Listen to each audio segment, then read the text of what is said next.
Céline Balser, merci de nous accorder un moment sur l'éperon.fr.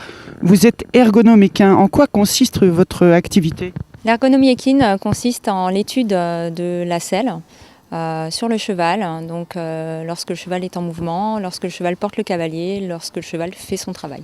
C'est un petit peu comme l'ergonomie au travail. C'est comment avoir le meilleur matériel, la meilleure position possible pour favoriser la santé de chacun, le cavalier et le cheval. Comment procédez-vous pour examiner une selle ? Tout d'abord, avant d'examiner la selle, je fais tout ce qui est test sur le cheval. Donc il y a un examen physique d'abord du cheval. Ce cheval-là, on va étudier sa morphologie, voir un petit peu son épaule, comment est-ce qu'il se déplace, la longueur du dos. On va prendre des relevés de mesure dessus, l'ouverture d'arcade, qui vont nous servir après pour pouvoir regarder la selle. Donc on va d'abord regarder la selle toute seule, puis on va poser la selle sur le cheval et voir comment ça match entre les deux. Après, on a une grande partie aussi de palpation manuelle parce qu'il est important de pouvoir ressentir le cheval, voir un petit peu comment est-ce qu'il se sent. Et on peut voir déjà quelques tensions apparaître sur le dos du cheval. Ça peut nous donner des indications sur les effets de la selle. Donc on l'a vu, vous faites une sorte de palpation aussi de la musculature du cheval, éventuellement de ces zones rembourrées ou pas. Alors effectivement, il y a l'examen visuel qui nous permet déjà de voir comment est-ce que le cheval se porte musculairement parlant, s'il y a des atrophies musculaires qui sont installées. Parfois les tissus peuvent déjà être abîmés par la selle. On peut avoir des blessures, notamment des gonfles au niveau du garrot, des poils qui sont partis. Ça, c'est autant d'indications qui vont pouvoir nous alerter sur le problème qu'on risque de déceler après. Donc il n'y a rien de magique. Après, effectivement, on fait une palpation générale sur le cheval, ce qui nous permet de sentir un petit peu ses muscles, les changements dans les muscles, les nœuds musculaires, les zones sensibles, les zones où le cheval va nous dire que ça ne va pas, tout simplement. Donc ce test de palpation manuelle est très important pour avoir une lecture du cheval. Alors ensuite, vous procédez donc, une fois la selle posée sur le cheval et le cavalier assis, vous procédez à un examen à nouveau statique, puis en mouvement, avec un tapis capteur de pression. Alors oui, effectivement, avec ou sans un tapis capteur de pression, parce que dans un premier temps, généralement, on regarde comment le cheval bouge. Donc comment il bouge aux 3 allures, comment le cavalier bouge avec lui. Il est aussi important de voir comment le cavalier monte, puisque le cavalier a un impact sur la selle. Le tapis à capteur de pression, ça va me permettre d'affiner justement mon diagnostic et pouvoir regarder comment est-ce que la selle s'équilibre sur le dos du cheval. C'est un outil qui est vraiment très très important pour nous. Ça nous permet de travailler en finesse et aussi d'apporter la preuve que la selle va très bien ou que la selle ne va pas bien. Alors on précise que le tapis capteur de pression est relié à un ordinateur qui vous donne tout un tas d'informations extrêmement précises. Tout à fait. On a donc des ondes radio qui sont envoyées jusqu'à mon ordinateur et on a une cartographie précise du dos du cheval puisqu'on a ce qu'on ne peut pas voir, c'est-à-dire l'envers de la selle sur le dos du cheval. C'est hyper intéressant parce que parfois en dynamique, on peut avoir des selles qui semblent aller très très bien sur le dos d'un cheval et une fois en mouvement, on se rend compte qu'on a des gros conflits entre le cheval, la morphologie du cheval et parfois son mouvement et justement la selle.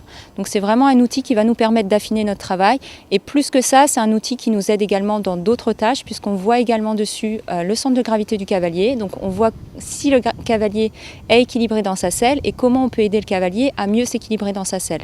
On peut aussi regarder tous les défauts du cavalier. Effectivement, dans certains tests, on voit un centre de gravité qui est dévié, le poids qui pèse plutôt sur une fesse ou sur une autre fesse. Donc ça, c'est autant d'indications qui vont pouvoir nous aider dans la manière de travailler. Alors une fois toutes ces mesures prises et ces observations effectuées, quelles solutions pouvez-vous proposer ? Alors, il y a plusieurs types de solutions. C'est selon le degré de ce qu'on va trouver lors de la consultation et aussi selon ce que la personne nous demande de faire. Donc effectivement, si une personne me dit « moi je ne veux pas changer de selle parce que je suis très bien dans ma selle ou parce que je suis en contrat avec mon sellier », on va essayer de trouver des subterfuges, soit travailler en direct avec le sellier pour pouvoir modifier la selle pour améliorer le confort du cheval, soit passer par l'utilisation d'un pad correcteur où on va, grâce au tapis à capteur de pression, pouvoir regarder comment mieux équilibrer la selle et à ce moment-là, on utilise des pads à poche avec des matériaux orthopédiques ou alors ça passe par le fait de refaire une... Alors Céline, question rouge, la selle idéale existe-t-elle ?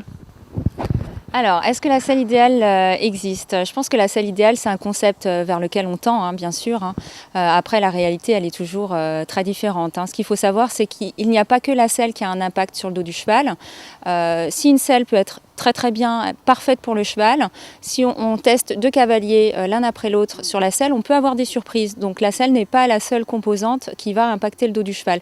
Le cavalier est très important. C'est pour ça que parfois il vaut mieux une selle qui va un peu moins bien, mais avec un cavalier qui se sent bien et qui est équilibré, qui va le moins bouger possible, donc le moins impacter son cheval, plutôt qu'une selle qui va très bien au cheval, mais une fois qu'on met un cavalier dedans qui est totalement perdu, qui bouge dans tous les sens, et à ce moment-là, on aura de moins bons résultats. Alors, autre question piège, Céline. Quelles sont vos recommandations dans le cas où le cavalier monte plusieurs chevaux avec la même selle? Alors, c'est pas une question piège. Effectivement, dans l'idéal, c'est une selle, un cheval, un cavalier. Bon, ça, c'est aussi un beau concept. Dans les faits, c'est toujours un petit peu plus difficile. Bien sûr, une selle déjà coûte cher. On est dans des prix aujourd'hui qui sont assez élevés. Une selle en cuir, c'est à peu près entre 2500 et 3500 euros. Après, effectivement, si on a 3 chevaux et qu'on ne peut pas faire autrement, généralement, on peut adapter via les pads correcteurs dont je vous ai déjà parlé. Grâce à ces pads, on peut adapter une selle à plusieurs chevaux. Mais à ce moment-là, il y a aussi des techniques particulières que l'on met en œuvre, puisqu'il faut bien sûr adapter d'abord la selle au cheval le plus large pour pouvoir après l'adapter aux chevaux les plus étroits. Alors, quels sont les inconvénients, voire même les risques d'une selle mal ajustée? Alors, les inconvénients d'une selle mal ajustée, c'est déjà d'une part pour le cavalier, ça représente quasiment 80% de mes consultations, c'est l'équilibre général de la selle. Parfois, il suffit d'un tout petit rien pour rééquilibrer une selle pour que le cavalier se sente mieux. Et ça, c'est très important. Ça permet aussi de rééquilibrer l'ensemble du poids du cavalier, ce qui va permettre d'améliorer la selle, de la rendre meilleure. Après, une selle inadaptée, ça peut créer beaucoup de choses. Ça peut aller de la gonfle, la blessure de harnachement, la blessure au niveau du garrot, donc des plaies ouvertes. Ça peut être des blessures plus profondes qu'on ne voit pas forcément, des blocages ostéopathiques, ça peut aller jusqu'à des fractures du garrot, on en a déjà vu. Donc ça peut être des lésions des os, ça peut être des lésions des tissus mous ou des lésions nerveuses. Alors, en dehors de l'observation visuelle et du tapis à capteur de pression, de quels outils disposez-vous? Alors, j'ai bien sûr tous les outils de mesure qui me permettent de prendre des mesures manuelles, mais on a maintenant un nouvel outil qui s'appelle HorseShape, qui permet de prendre un scanner 3D, donc une empreinte 3D du dos du cheval. Cette empreinte est modélisée via des data, via des serveurs sur ordinateur, et le propriétaire du cheval peut avoir accès à ces données. Ces données nous aident à mesurer au millimètre près la courbe du dos du cheval, l'ouverture de l'arcade qu'il faut mettre dessus, si les trapèzes sont très creux ou pas, si le triceps brachial est important.